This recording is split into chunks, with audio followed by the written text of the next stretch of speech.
Olá, eu sou a Priscila Seabra. E eu sou o Mônico Reis, e hoje vamos conhecer a trajetória da Pri, vamos saber como que ela começou. Sim. Então, me diz, Pri, como que você começou essa questão da arte? Como que você descobriu que você gostava de arte? Bom, quando eu nasci, a minha mãe fazia faculdade de arte na FAAP. Certo. Então tinha um ateliêzinho lá em casa, um quartinho que tinha, ela transformou em ateliê. Então eu já cresci dentro de um ateliê desde bebê. Minha mãe já me dava acesso a materiais, tudo que eu podia mexer. Ela gostava também, ela pintava em tela, mas ela gostava sempre muito de fios também. Minha mãe é tecelã, minha mãe mexe muito com fios de forma geral. E me dava lá para brincar enquanto eu estava do lado dela, me dava umas sucatas, eu adorava caixinha de fósforo para montar, né, esculturas e tal. E então eu já nasci nesse ambiente. A minha mãe também, ela acabou propiciando para mim muitas oportunidades no meio das artes. Então eu com 7 anos já fazia musicalização. Eu, né, então fiz dança também, fiz balé, sapateado, isso desde criança. Então, além de gostar de desenhar, assim, você já fazia várias outras coisas diferentes, mas relacionadas à arte. Sim, que não era só artes visuais, né? Sim. Então, dança e música fazia parte também Você tocava algum instrumento? Sim, eu sou flautista. Eu sou flautista formada, então, na verdade, assim, toda criança começa aprendendo flauta doce, né? Mas eu me desenvolvi nesse instrumento e me formei nesse instrumento num conservatório de música. Nossa, então legal. Eu comecei a estudar música aos 7 anos e só parei quando eu me formei, logo antes da faculdade. Então eu passei muitos anos dentro de um conservatório de música, aprendendo tudo sobre música, teoria musical. Eu toquei em orquestra, eu toquei em vários grupos, toco violão também, já comecei aula de violino, não toco, mas comecei, acabei não continuando por falta de tempo mesmo. Sei. Mas sou flautista. Porém, ao mesmo tempo que eu desenvolvi, né, me desenvolvi como musicista, eu fazia cursos de pintura também. Então, na verdade, desde criança, com 9 anos, na verdade até antes, eu tinha uns 5, 6 anos, eu fui para curso de pintura. Nossa. Por volta dos 9 anos, eu fazia curso de desenho na casa de uma professora. Depois eu continuei, na verdade nós nos mudamos aqui para Vinhedo, né, porque eu nasci em São Paulo, mas eu era de São Bernardo do Campo, vim com 12 anos para cá. Quando eu vim para cá, um pouco depois, eu continuei meu estudo em conservatório, né, lá eu fazia Souza Lima, em São Paulo, e aí continuei aqui no Carlos Gomes, em Campinas, e aí comecei a fazer aula de aquarela com uma professora aqui da cidade, e fiz também aula de desenho com um professor, que também era aqui da cidade, que eu ia até a casa dele ter aulas de desenho. E então, na verdade, assim, sempre me desenvolvi como artista, então, e sempre na escola também, todo mundo pedia para eu fazer o trabalho. Eu era aquela criança que se destacava na escola. Eu gostava de pegar figurinha, álbum de figurinha, todo mundo colecionava na época, sim, né? Eu também colecionava, então eu pegava figurinha e gostava de ampliar. Nossa. Ampliar no olho, assim, né? Olhava a figurinha e ampliava para papel A3. Então, a minha mãe era professora de inglês, embora ela não se formou, mas ela cursou alguns anos aí na FAAP, de artes plásticas, mas acabou tomando como profissão aí professora de inglês. Então, ela me levava para a escola de inglês. Enquanto ela dava aula, eu ficava ali na mesinha desenhando, ampliando o desenho de figurinha, né? Então, isso já era uma coisa que me chamava muito. Então, você esteve sempre imersa nessa questão da arte, porque a sua mãe já era artista, sim, e você desde criança já fazia cursos. Sim. Então, a decisão, por exemplo, de você fazer faculdade de arte já era uma coisa que já estava ali mais ou menos encaminhada, né? Sinceramente, sim. Embora, assim, no momento em que eu fui prestar, porque imagina, quem é que fazia a faculdade de artes plásticas? Né, assim, na minha turma ali do colégio, só eu mesma, né? Não era uma coisa assim tão corriqueira, porque ninguém incentiva você a fazer faculdade de artes plásticas, né? Não, ninguém mesmo. Pelo contrário, assim, né? Acho que não é o sonho do pai querer ter a filha. Meu pai engenheiro, ele não estava querendo ter a filha artista. Priscila, né? Vai fazer um trabalho de verdade, Priscila. Isso, exatamente. Então eu cheguei a pensar em arquitetura e publicidade, mas a arquitetura, ela tinha muitas exatas ali, né? E embora eu até me desse bem com as exatas, eu não queria ir por ali.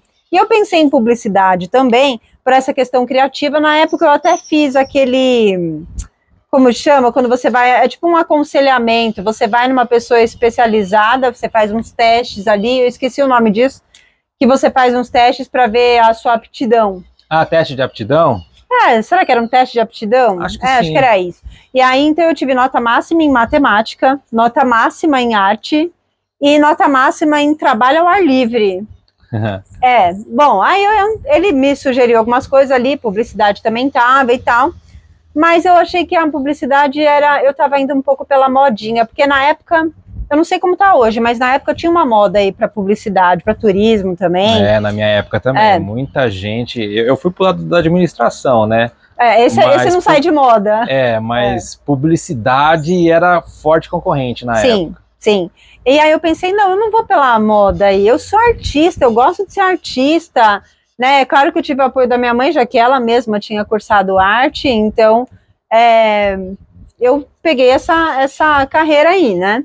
E prestei em 4 universidades, passei em todas, pude escolher onde eu queria fazer, e eu queria muito fazer Unicamp, então fui para a Unicamp. Que legal. E como que foi a sua trajetória na faculdade? Como você já era artista, como você já tinha feito vários outros cursos, foi fácil para você começar a faculdade? Fácil foi, mas é claro que assim, a faculdade ela abre um mundo para você, né, de possibilidades. Sei. Tinha vários ateliês na faculdade, cada ateliê com uma especialidade. Então tinha um ateliê de gravura, ateliê de cerâmica, ateliê de marcenaria. Um mundo novo, então. Mundo novo. Eu experimentei muita coisa nova lá. O fato de que eu já tinha feito cursos e tal, mas era um pouco básico, né? Quando você entra na faculdade, realmente se descortina, assim, um mundo de possibilidades, técnicas novas. Nossa, assim, foi incrível, né? Tipo, eu amei cada segundo na faculdade. E quando você começou a estudar na faculdade, você já se enxergava como uma artista, uma pessoa profissional mesmo, que ganha vida trabalhando com isso? Como que era? Para ser sincera, eu entrei com 17 anos, ninguém falava em, assim, o profissional, ser artista, eu não conhecia exatamente alguém que realmente ganhava. A minha mãe mesmo ganhava vida sendo professora de inglês. Entendi. E não como artista. Então eu não tinha tanto essa referência, mas o que eu sabia é que eu queria viver como artista, porém eu não sabia exatamente como seria. Uma coisa que eu percebi, uma defasagem assim naquela época, eu não sei como que estão hoje as graduações em arte, né? Mas eu sinto que assim, eu aprendi muita coisa lá, muita técnica, história da arte, eu me especializei em história da arte, eu me especializei em pintura, fiz inúmeras técnicas, fiz fotografia lá, eu revelava fotografia, tinha laboratório lá, né? Então aprendi a revelar com os produtos químicos lá e tudo mais, tudo muito bom, mas essa parte da prática mesmo, o que vai ser quando você sair daqui e você vai virar artista, eu não tive isso. Eu tive desenho animado, olha, realmente eu experimentei de tudo na faculdade, mas eu não saí com essa base. Entendi, então de repente, talvez o moleque era muito grande, tinha infinitas possibilidades, isso acho que atrapalhou um pouquinho, né? Eu não sei se é isso. Não, porque eu acabei, assim, de todas as técnicas que eu experimentei, né, que aí você fica no mínimo um semestre fazendo, por exemplo, desenho animado, no mínimo um semestre fazendo cerâmica, eu fiz mais, né, fiz muitos semestres, enfim, mas eu fui percebendo que eu tinha uma afinidade maior com a pintura. Sim. Então, ok, eu poderia ser, né, na pintora, isso não foi tão difícil, mas saber, assim, como que começa a vida de um artista, como que você vai para a prática mesmo, para você ser esse profissional. Isso eu senti que eu não tive essa base. Mas uma coisa que eu não comentei também foi assim, eu entrei na faculdade e eu tinha a opção de fazer o bacharelado e a licenciatura. Podia escolher um ou outro, ou podia fazer os dois. E eu escolhi fazer 2 graduações ao mesmo tempo, né? Porque a licenciatura é quando você vai ser professor de arte. Ah, certo. Eu nunca quis ser professora de arte, nunca passou na minha cabeça ser professora, porém eu queria ter essa opção para o caso de sair da faculdade. Caso precisasse. Né, caso precisasse, eu seria, né, professora. Mas o que aconteceu? Eu fiquei grávida na faculdade. Eu comecei um relacionamento, eu tinha um namorado na faculdade, que fazia letras ali do lado do Instituto de Arte na Unicamp.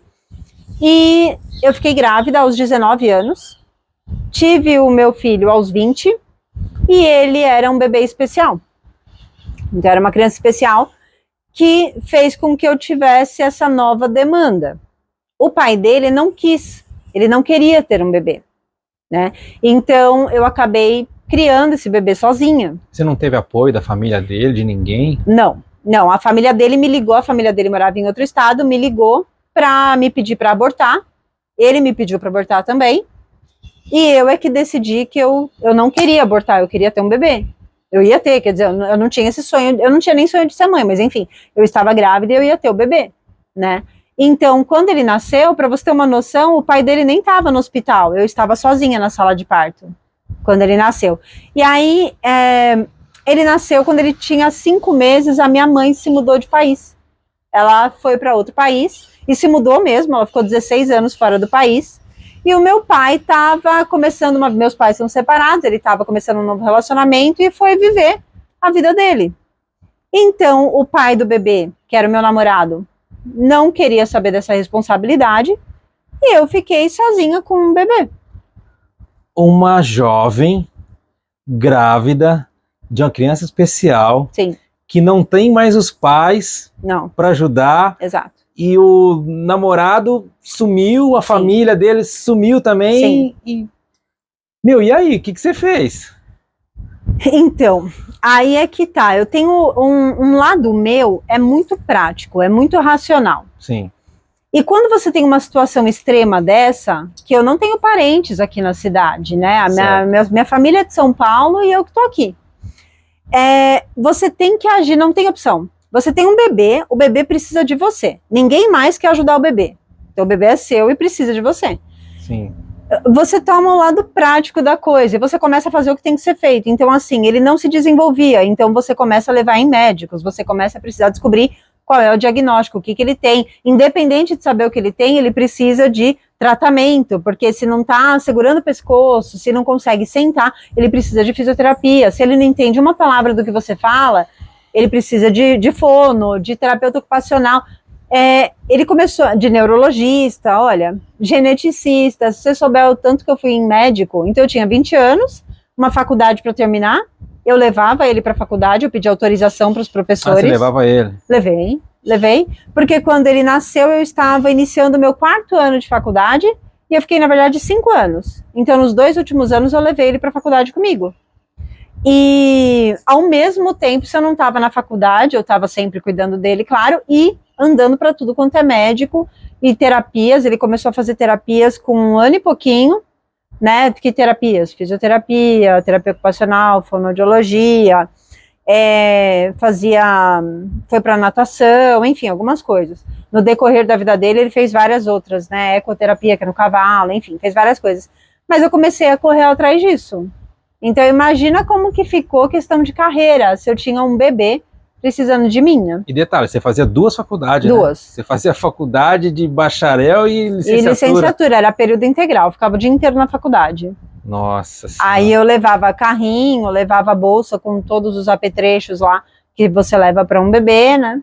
E fala uma coisa pra mim, o que você fez, como que você fez para poder conseguir grana, para poder sustentar essa vida desse jeito? Olha, eu tive meu filho aos 20, como eu te contei, meus pais eram separados, então no início da separação, como eu e as minhas irmãs ainda éramos menores de 21 anos, o meu pai pagava um salário mínimo para cada uma, de pensão. Entendi. Na época, esse salário era R$350. Era isso em 2002, 2003, era isso. E eu morava numa casa que era dos meus pais, mas que ninguém mais morava lá. Afinal, a minha mãe estava fora do país e o meu pai vivendo a vida nova dele em outra casa. Então eu tive essa vantagem, digamos, de ter pelo onde menos morar. Aluguel ali. Não né? Tinha que pagar aluguel. Tá. Isso. Eu tinha que manter as coisas da casa. Mas e mesmo tal. assim, alimentação, transporte, medicamentos, tudo, como que você fez? Então, eu comecei, como o dinheiro que meu pai dava não dava suficiente e o pai do bebê não pagava pensão, só depois de 3 anos que eu entrei na justiça. Eu achei que ele, por, sei lá, boa vontade, ia pagar. Então, foram 3 anos esperando a pessoa pagar alguma coisa, até que eu entrei na justiça. Eu também não tinha R$ 1 para pagar advogado, e eu não sabia na época. Hoje, a gente tem internet, tudo você vê na internet, você procura, pesquisa, as informações estão muito aí. Só que em 2002, não, tinha internet, mas não tinha YouTube, redes sociais, não sei o que lá, não tinha como ficar... Você não tinha acesso a tanta informação. Então, eu não sabia, por exemplo, que eu tinha direito a um advogado gratuito na OAB. Né? Entendi. Quando finalmente eu soube, eu fui na OAB, consegui um advogado gratuito que foi lá e conseguiu a pensão para mim. Nisso a minha vida já mudou um pouco, mas antes disso, eu comecei a fazer artesanatos, só que eu não tinha dinheiro nem para investir em nada para artesanato, né? Sim. Então eu pegava, eu aprendi uma técnica na faculdade, chamava papietagem. É uma técnica que você faz uma cola de farinha, então você pega a farinha branca, faz uma cola de farinha com água, é uma receita simples que faz no fogo. Eu pegava papel de pão, ou sabe, tipo aquele papel craft. Sei. Podia ser jornal velho, papel de pão, eu pedia, quem tinha jornal velho e papel de pão, pedia para me dar. Você rasga na mão mesmo, pedaços irregulares, e aí você usa uma base, então eu vou dar um exemplo para você entender. Por exemplo, uma caixinha de aveia. Eu falo aveia porque eu sempre comi aveia. Então, uma caixinha de aveia. Eu pegava aquela caixinha de aveia. Eu cortava num formato para ser um porta-guardanapo. Aí, a caixinha de aveia ela tem um papelão mole. Então, eu começava essa técnica em volta da caixinha de aveia, que é a técnica de papietagem. Então, eu pegava uma camada de jornal com cola de farinha, passava em tudo, daí vai... É assim, o jornal ele é cinzinha, o papel de pão ele é marrom. Então, para você entender quantas camadas você já fez, você faz uma camada de papel de jornal, uma camada do papel de pão, porque assim você vê onde que você já colou, vê quantas camadas. Eu fazia em torno de 7 camadas com papelzinho e cola de farinha para ficar pronto. Aquilo ficava secando, demorava uns dias ali para secar. Quando seca, fica muito duro. Você faz toque-toque ali na peça. Então, é um artesanato você fazia? É um artesanato, e daí o que eu fazia para ser um diferencial? Então, eu criava as peças, isso foi um exemplo, um porta-guardanapo, mas tudo que eu podia usar a minha criatividade, eu usava. E aí, eu fazia uma pintura diferente, né? Eu pegava uma tinta latex, que você já usa aqueles corantes, né? Fica mais barato, né? Para você usar uns corantes ali, já fazer várias tintas. E aí eu pintava, eu fazia um design diferente ali, né? Uma pintura diferente, que ficasse diferente do convencional. Eu gostava de pintar frutas de um jeito mais estilizado. E você conseguia vender? Então, a minha avó era a maior incentivadora. Uhum. Minha avó era que fazia umas encomendas. Minha avó vendia Natura. Minha avó já faleceu, né? Mas ela vendia Natura e ela tinha que colocar os produtinhos. Tinha uns refis, assim, que eles ficavam... eles não tinham uma base, né, para ficar em pé. Então ela precisava guardar. Então ela fazia encomenda. Se eu tivesse aqui a caixinha, eu tenho uma caixinha que era da minha avó que tá lá em casa. Tá durando, mais de 20 anos que eu fiz essa caixinha. A caixinha tá ótima lá em casa. Que eu peguei depois que minha avó faleceu, né? Então, mas aí o que aconteceu? Como eu comecei a desenvolver essas peças, que eu não sabia nem para onde que eu ia vender, mas você começa a fazer e alguém vai vendo, né, e percebe o que você está fazendo e tal, sempre tem alguém querendo dar uma ajudada, né? Só que aí, em paralelo com isso, a minha tia, que morava em São Paulo, ela estava com uma cooperativa de um pessoal que fazia umas peças de jornal, faz um rolinho de jornal, aí faz, por exemplo, um suplá. Sabe o que é suplá? É aquilo que vai embaixo do prato. Então, fazia o suplá ali redondinho, eles faziam com a coisinha de jornal, ficava uma peça dura, eles passavam a camada branca, e ela de tinta com cola ali, e ela me mandava para eu criar artisticamente ali naquelas peças. Certo. Eu tô citando o suplá, que era um exemplo, mas tinha tigela de fruta, sabe, tinha de tudo. Ela mandava essas peças para mim, e eu pintava uma por uma, fazendo uma coisa diferenciada, uma coisa artística. E aquilo começou a ir para uma loja no shopping Morumbi, uma loja de decoração. Que legal. Então, uma peça que eu pintava, eu ganhava R$ 15. Sério, se fosse hoje eu já ia ficar feliz, porque assim, né, se eu tivesse na mesma situação, você ganha R$ 15, tá muito bom. Bom demais, né? E aí eu ganhava R$ 15 uma peça, eu ficava muito feliz. E o que eu fazia? Eu conseguia pintar até de madrugada, porque o meu filho tinha uma síndrome que ele tinha um distúrbio de sono, que é a síndrome de Angelman, né? E ele tinha um distúrbio de sono que ele não dormia nada. Eu era obrigada a ficar as madrugadas acordada. Eu fiquei 8 anos sem dormir. 8 anos que eu encostava e já tinha que levantar, porque era uma criança que o tempo todo tinha alguma demanda, né? Ele não dormia. Então, todo o tempo que eu tinha, eu usava para produzir algo. Mesmo assim, estava difícil. Eu estava exausta. E eu não aguentava mais ficar em casa. Quando você tem um bebê, já é difícil para a família, mas se você cuida sozinho, e é um bebê especial, com hiperatividade, com distúrbio de sono, você vai ficando louca. Eu queria muito ter uma vida fora de casa.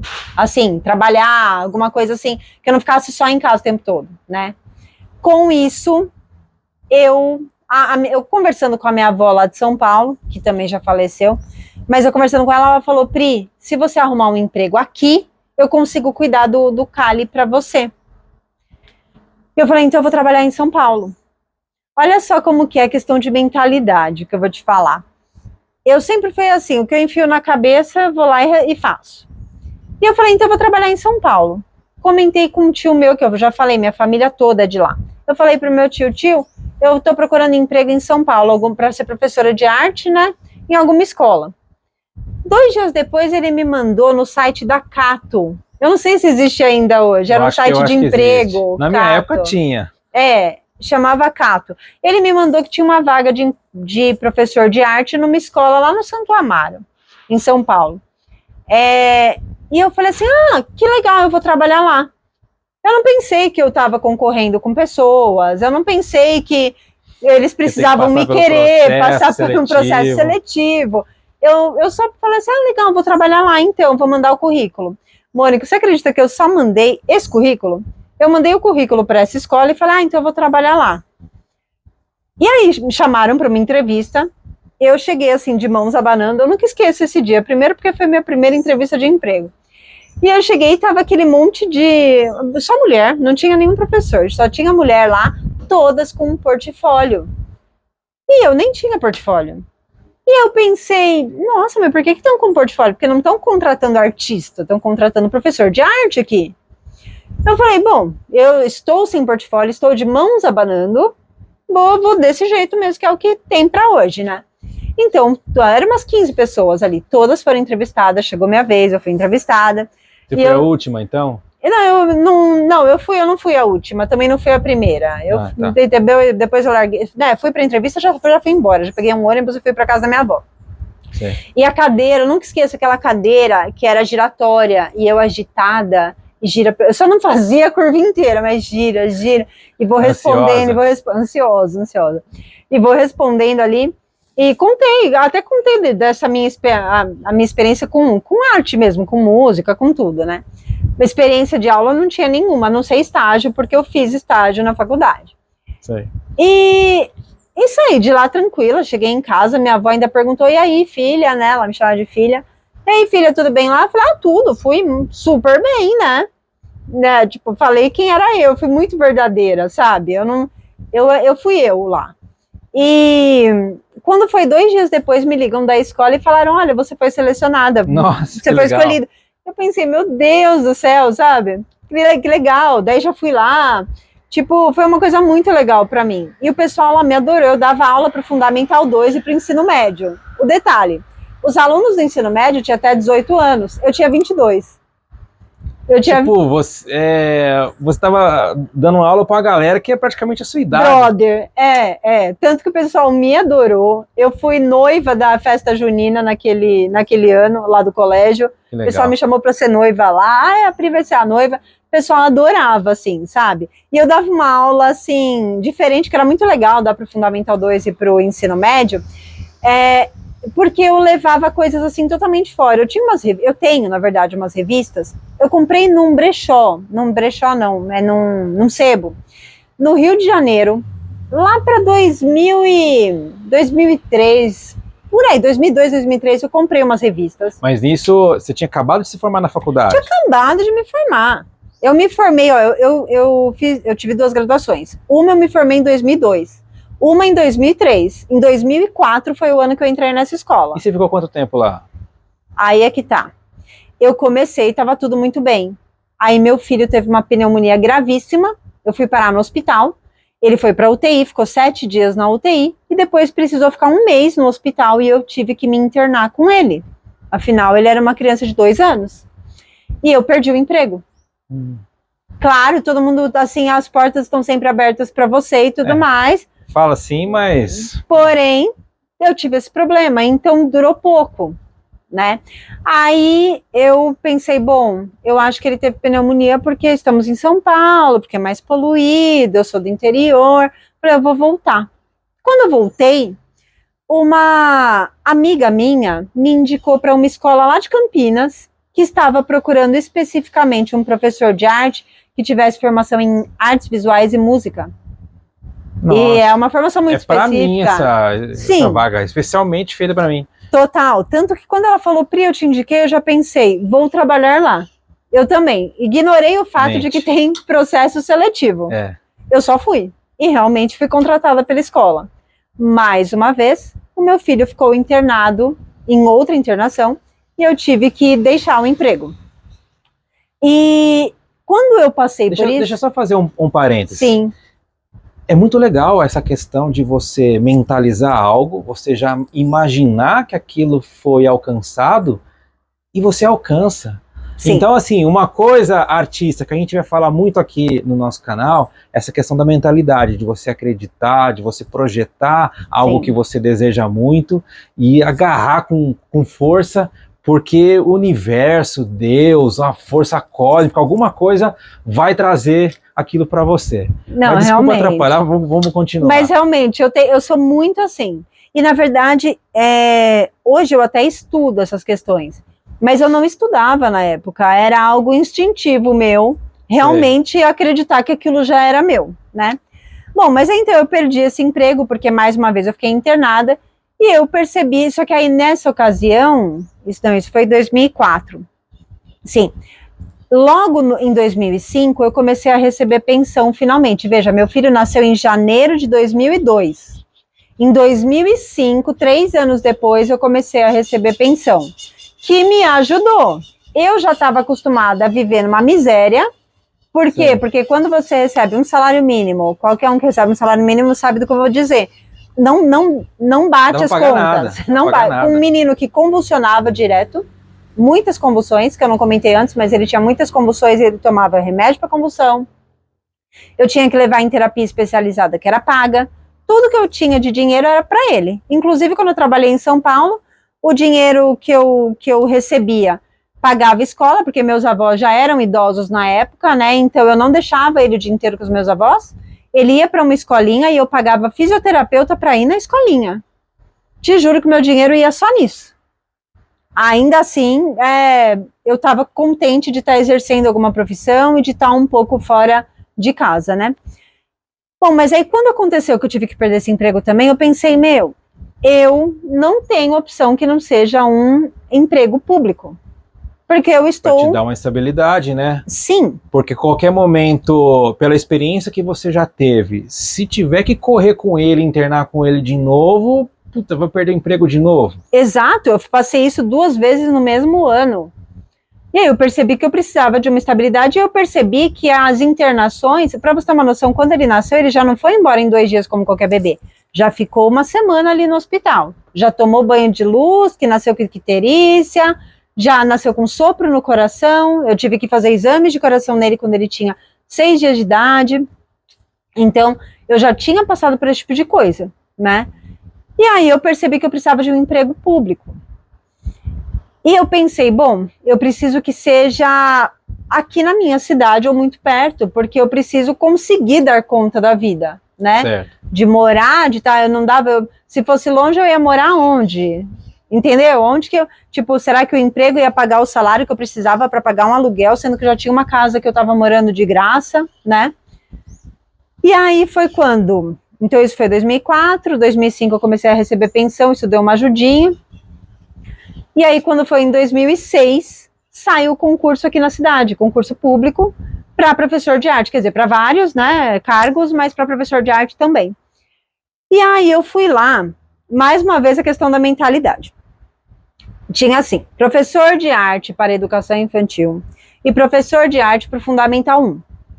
Eu pensei assim, ok, eu vou prestar os dois, porque qual eu passar, eu fico.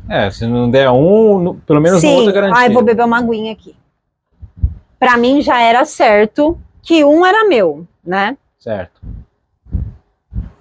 Nesse meio tempo, eu tinha entrado em outro relacionamento e eu tinha tido uma filha. Não vou contar muito sobre isso, porque foi algo que não direcionou a minha vida. O que direcionou a minha vida foi o meu filho mais velho, que era especial. Mas por que eu tô mencionando que eu tinha ela nesse momento? Que ela nasceu em 2006, inclusive. Porque eu tinha, então, o meu filho de 4 anos, né, em 2006, especial, que eu tinha que fazer tudo. Ele nunca andou, nunca falou, eu usava fralda, isso foi pela vida. E eu tinha uma bebê de 6 meses e fui prestar concurso público. E fui estudar para o concurso. Então eu estudava, eu lembro, ela mamava no peito, então ficava ela aqui no peito, ele aqui ao redor, eu de olho estudando. Bom, prestei o concurso, acabei passando nos dois. Nos dois. Eu passei em primeiro lugar em um e em terceiro lugar no outro. Eu fiquei aqui já imaginando, do jeito que essa mulher é predestinada, ela vai prestar nos dois e vai passar nos dois. Sério. Eu passei e era assim, era 3 vagas para cada um. Então, das 6 vagas, 2 ficaram para mim. Eu passei em primeiro lugar e em terceiro lugar. Então, e é isso. Quando eu boto na cabeça... Você começou a dar aula para as 2 turmas? Quando comecei a dar aula, daí eu comecei a dar aula em 2007. O concurso foi em 2006. 2007 eu fui contratada, né? Já me efetivei em 2 cargos de uma vez. Na época, eu falei com o meu namorado da época, que é o pai da minha filha, né? E eu liguei, na verdade, no dia da atribuição. Eu não sabia que eu podia me efetivar nos 2. Eu não sabia que podia ter 2 cargos. Mas professor pode, mas eu não sabia. Você achou que tinha que escolher um? Achei que eu tinha que escolher um. Sei. E eu tava até pensando, o que eu gosto mais? Eu não tinha nenhuma experiência, né, com Fundamental 1 e infantil. São Pedro. Olha a chuva. Eu não tinha experiência com isso, né? Sei. Mas eu nem sabia qual que eu ia querer, né? Eu só fui lá. E quando a secretária de educação me chamou, ela falou, você tá sendo chamada para os 2. Perdão, deixa eu beber uma aguinha. Eu liguei pro meu namorado e falei pra ele, eu tô sendo chamada pros 2. Aí ele falou, Pri, pega os 2, eu e minha mãe vamos te ajudar com as crianças, e se você não aguentar ficar nos 2, se não der certo, qualquer coisa, você sai mas não perde a oportunidade. Isso eu agradeço a ele, assim, eu sempre... Você foi firme. Sempre fui grata a ele nesse sentido, porque no momento que eu precisei, eu tive quem desse aquele apoio, né? O apoio que eu já não tive antes, eu tive dessa vez. E eu entrei na prefeitura. Eu dava aula o dia inteiro, todos os dias. O meu horário de trabalho era das 7 da manhã às 10 para 6 da tarde. Todo dia. Era uma loucura. Era uma loucura. Então, realmente, ele me ajudou na época com a mãe dele, que levava o meu filho para terapia. Aí ele já estava indo numa instituição, então ajuda quando tem instituição, né? Sei. Porque tem várias terapias no mesmo lugar. Isso facilita a vida de uma mãe, né? A minha filha também tinha um período que ia para a escola, o período que estava com a avó, enfim. Então, foi assim que eu comecei na prefeitura e eu comecei a me sentir milionária. Porque eu já vivia assim, tanto na pindaíba, de verdade, eu não comprava nada. Minhas roupas novas era a roupa que a minha amiga me dava, que ela estava se desfazendo. E ela, Pri, você quer? Quero. Eu escolhi umas roupas lá pra mim, e minha roupa nova era a usada da minha amiga, que pra mim também tava ótimo, eu adorava também ganhar. E de repente eu tinha 2 salários. Eu me sentia assim tão afortunada, sabe? Que valeu a pena cada minuto, assim, que eu tive muitas dificuldades, mas valeu para aquele momento que eu cheguei lá. Que bom, que legal. Então, assim, foi bom que você perdeu aqueles 2 empregos lá, mas você conseguiu restabelecer uma nova oportunidade, que essa tem a tal da... aquela palavra de quando a pessoa não sai do emprego. Estabilidade. Estabilidade. Isso daí com certeza ajuda bastante. Mas é assim, depois que você entrou, né, para trabalhar na prefeitura e tal, você precisou se ausentar, como aconteceu nas outras oportunidades também ou não? Muitas vezes. Muitas. Eu tive momentos em que eu tinha alguém do meu lado, né? Alguém com quem eu estava me relacionando, marido, que quando a pessoa estava do meu lado, eu tinha algumas ajudas, porém, a responsável pelo meu filho fui eu, a vida inteira, tanto é que relacionamentos passaram, mas o meu filho continuou sendo o meu filho, né, claro, então sempre sendo a minha responsabilidade.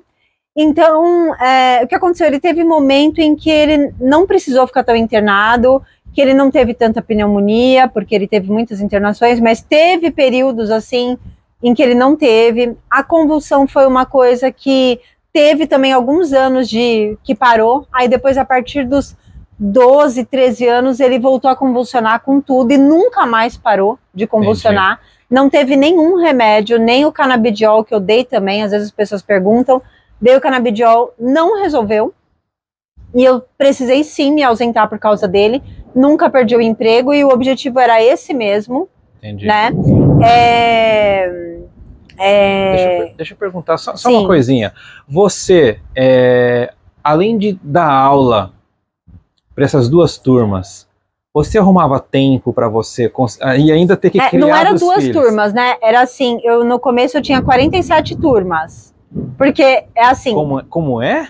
47 turmas. Porque assim, era educação infantil. A educação infantil, eu dava aula para o maternal, fase 1, fase 2 e pré. Na época, quando eu entrei, tinha pré. Depois, passou a não ter o pré, porque começou aquele ensino fundamental de 9 anos, e então tiraram uma série do infantil e jogaram para o fundamental. Caramba, então você era professora de uma galera, então? Sim, porque eu dava de 1º ao 5º ano. Eu dava aula em 3 escolas diferentes, do maternal até o pré, né? Depois mudou, e do 1º ao 5º.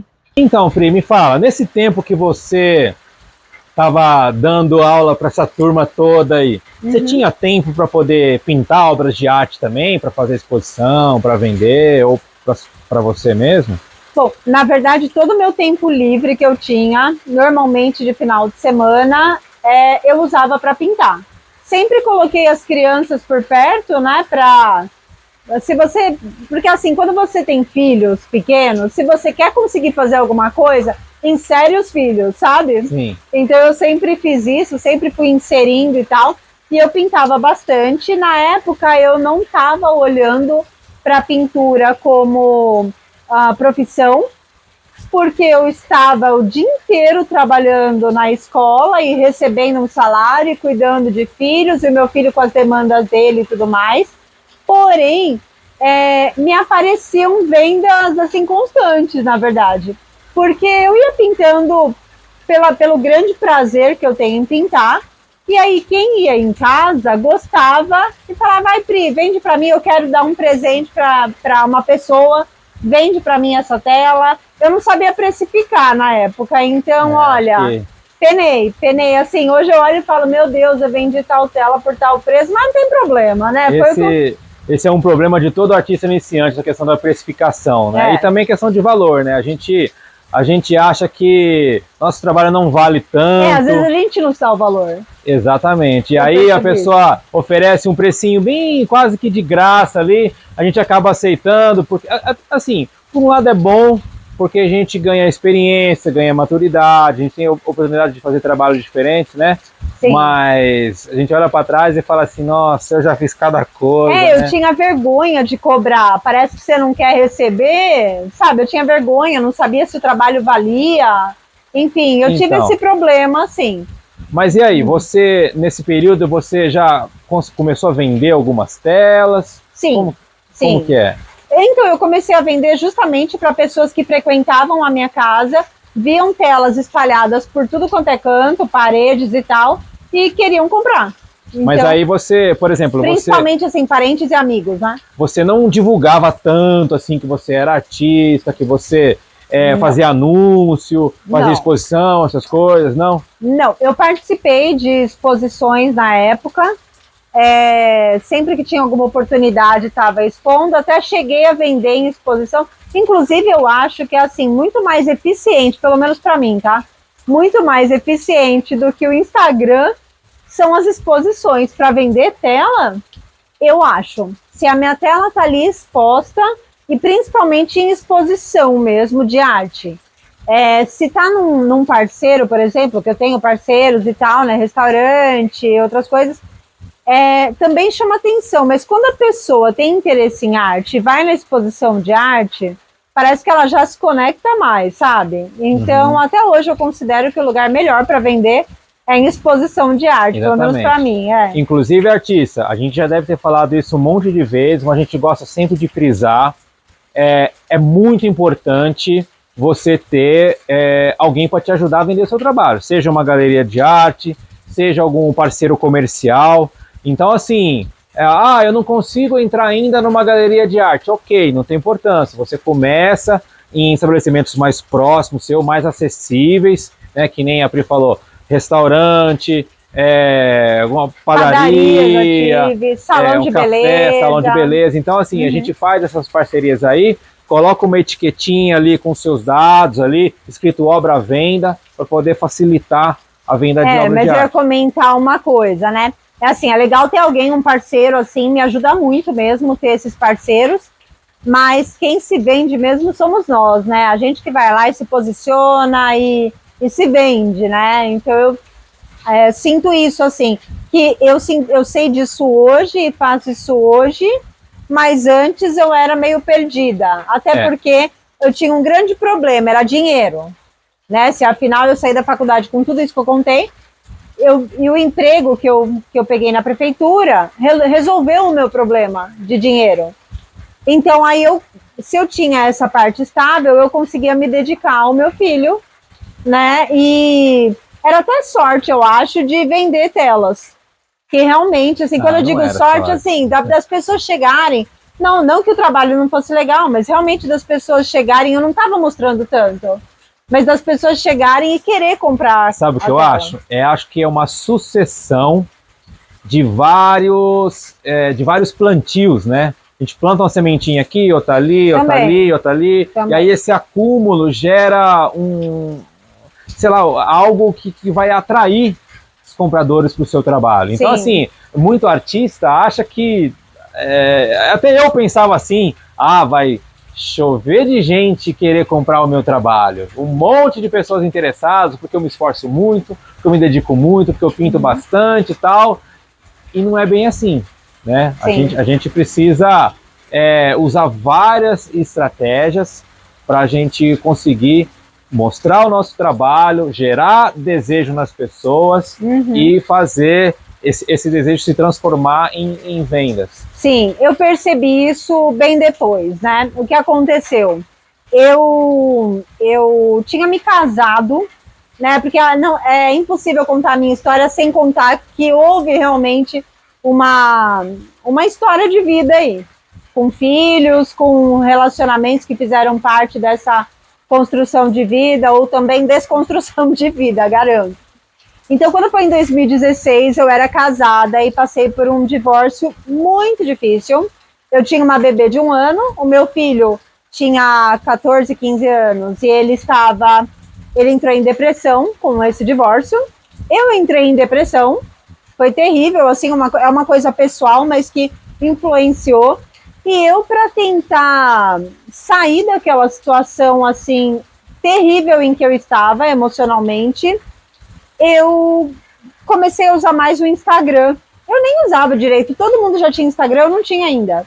Eu fui uma das últimas a ter smartphone, a ter Instagram, eu demorei nessas partes, assim. E aí eu comecei a usar mais o Instagram para me comunicar com as pessoas, para tirar um pouco as minhas tristezas, para não pensar na tristeza, para pensar em qualquer outra coisa. Sei. E nisso eu comecei a produzir mais, e fiquei com vontade de postar o que eu produzia no Instagram. E eu comecei no meu Instagram pessoal. Porém, era tanta coisa que eu estava produzindo, eu estava animada com isso, que eu comecei a fazer um Instagram, que é o Pri Seabra Arte, né? Que eu comecei a fazer um Instagram para colocar especificamente meu trabalho. Quando eu comecei, não foi pensando em vender. Eu comecei só porque eu queria ter lá. Você acha, então, que a arte te ajudou nessa questão emocional, de tirar esse peso, essa responsabilidade, essa tristeza toda? A arte te ajudou nesse ponto? Sim, porque... a gente, tudo bem que a gente pinta para pagar as contas, mas não é só pagar as contas. Não é. É o que a gente nasceu para fazer. Eu sinto isso. E quando a gente não está pintando, não está produzindo arte, a gente parece que algo está faltando, né? Sim. E então isso te ajudou? Ajudou muito. Na verdade, a arte sempre me ajudou. Inclusive, eu tenho um trabalho autoral de autorretratos que eu desenvolvo desde os 17 anos. Eu tenho autorretrato, e toda a minha trajetória com meu filho, eu acabei criando arte contando a nossa história, né? Então eu tenho arte dele no hospital, eu tenho arte segurando ele no meu braço depois que ele morreu, eu tenho arte de quando eu estava grávida, eu fiz gravura em metal, grávida dele, desesperada, porque eu era uma grávida sem apoio. Então eu tenho obra que mostra isso. Eu tenho arte com ele pequenininho e a minha expressão de cansaço. Eu tenho um trabalho que eu fui desenvolvendo. A nossa arte é um pedacinho da gente, né? Eu garanto que é, realmente. Então a arte, ela sempre permeou a minha vida e sempre foi um instrumento que eu usei de emocional mesmo, né? De forma assim que me ajudasse assim muita coisa a colocar para fora também, né? E aí então eu comecei esse Instagram que eu coloquei, né? Que eu comecei a colocar algumas artes minhas sem o intuito de vender. Não é que eu não quisesse vender, todo mundo quer, mas eu não estava focada nisso, né? Sei. Só que, beleza, eu fui colocando, fui atraindo pessoas e tal, sempre vendendo uma tela aqui, outra ali e tal, até que chegou a pandemia. Não, a pandemia, ela foi um divisor de águas para mim, pro lado positivo na arte, sim. Como? Porque o meu filho, ele era um grupo de risco altíssimo. Sim. E aí a prefeitura liberou quem tinha grupo de risco podia trabalhar de casa. Eu, como professora, fiquei com muito pouca demanda, porque não tinha como ir para a escola, dar aula. E era aula de arte, era outra questão, e aí não era você alfabetização. aproveitou para pintar? Muito. Eu fiquei em casa com meu filho e com a minha filha caçula. A outra ficava mais na casa do pai, porque eu morava numa chácara, numa zona rural, que a internet era rural.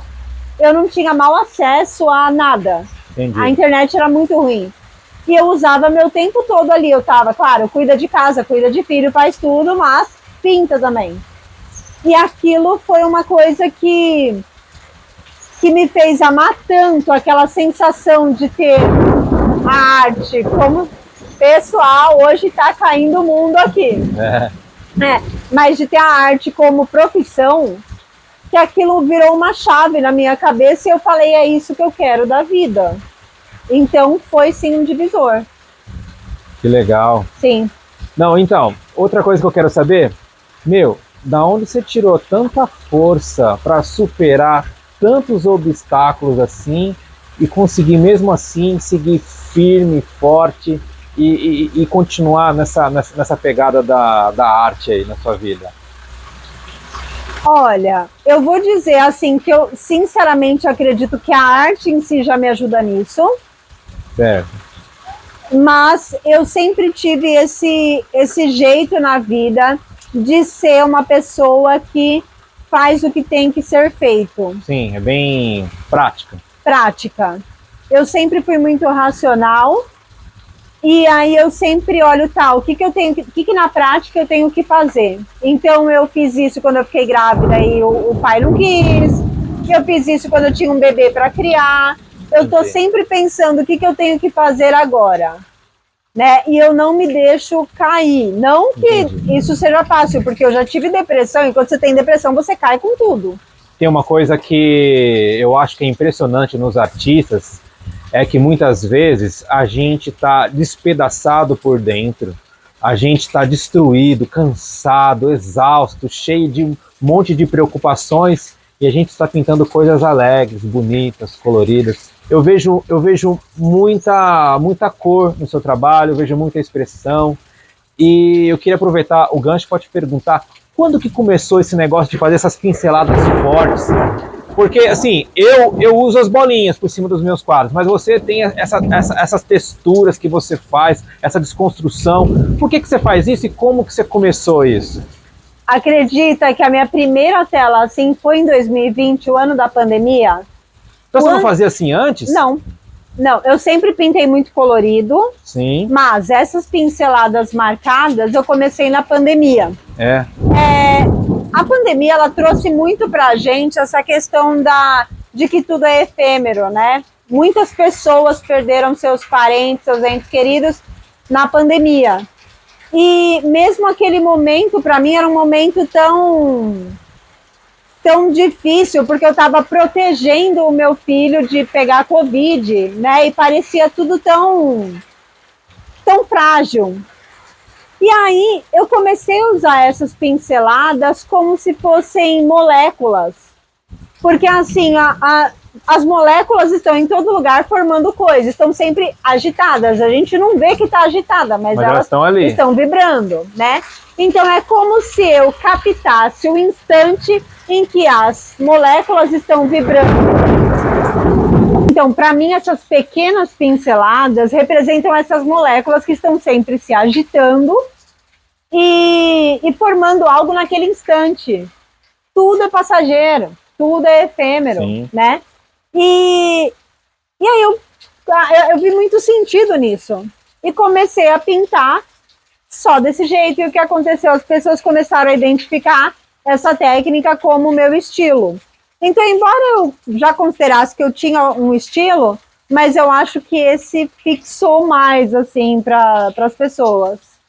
Muito legal saber disso, que muitas vezes a gente acha que a obra de um artista ele faz de um jeito, aquilo é ao acaso, aquilo foi sem querer. Na verdade, tudo tem um porquê, tudo tem um motivo, e eu achei muito interessante, achei muito legal saber isso, né, da sua pintura. Na verdade, foi muito legal saber da sua história, saber que você é uma pessoa vencedora, você é mega forte, e é um orgulho para mim fazer essa parceria com você, artista. E eu estou muito feliz e quero te agradecer pela sua disponibilidade, quero agradecer por você contar um pouco da sua história para a gente. Sim.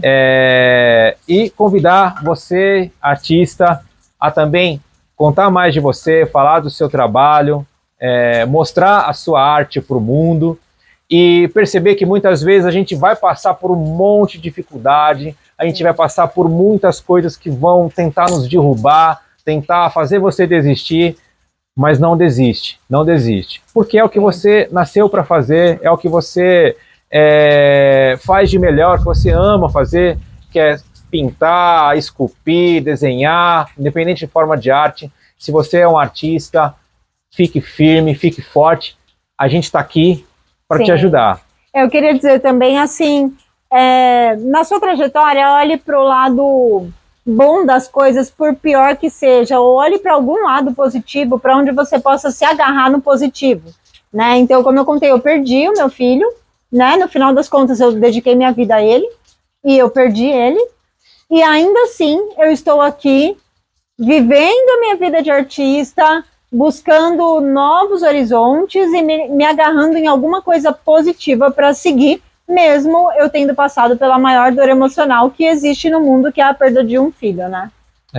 Dificuldade, assim, a gente passa dificuldade muitas vezes, algumas muito mais difíceis, né, do que das outras pessoas. Então, assim, a gente não se comparar, a gente não julgar os outros, a gente não achar que um é melhor do que o outro, cada um está na sua luta, cada um está na sua pegada ali, na sua jornada. Então, vamos seguir firme, forte, sem desistir, e conte com a gente, artista. Se você precisar de ajuda, chame a gente, manda nos comentários aqui, tá certo? Sim. E se você não segue o nosso perfil, por favor, segue a gente para você acompanhar os próximos vídeos que a gente vai postar aqui.